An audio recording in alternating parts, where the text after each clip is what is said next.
Hi, this is Dave Katz with Therapist Consultants, and I have a tip for you. About 4 decades ago, there was a book written entitled Megatrends. It was written by John Naisbitt, and he predicted the major trends that were going to happen in the United States in the next years and decades.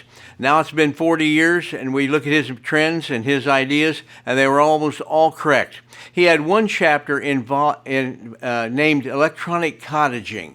And electronic cottaging meant that people were going to stay home and not go to buildings to go to work downtown, but were going to stay home and do their work out of their home with the use of electronics like computers and things like that. Now that was a bold prediction because then the internet wasn't really set up like it was. You were paying for time by the minute on the internet, and facts weren't that reliable, and people wondered whether it was going to be true, but it became true, and you're a good witness to that. Then the fact that you right now during this COVID-19 time are probably doing most of your work from home or at least by yourself in an office. So you're electronic cottaging.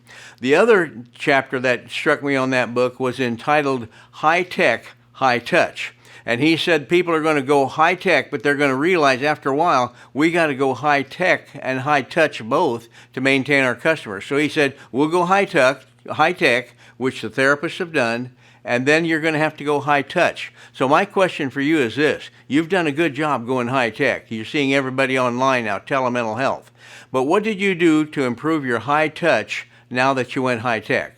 There are some things I would suggest you do, but you could pick out your own things to do as far as high touch is concerned. One of the things you could do, as just a simple example, is you could call the patient between the first and second visit and say, of course with their approval, and say, I would like you to do one other thing. I wanted to call you. Would you start journaling? And you'd explain to them how to journal. So that's one thing you could do. Or another thing you could do is you could say, let's have our first meeting in person. And you could do the first meeting in person, and then the rest you could do high tech by telemental health. So those are just some examples. But here's what's important from this message. When you've gone high tech like you have to find out some things and do some things to go high touch to maintain your patients and maintain good patient compliance. This is Dave Katz. Thanks for listening.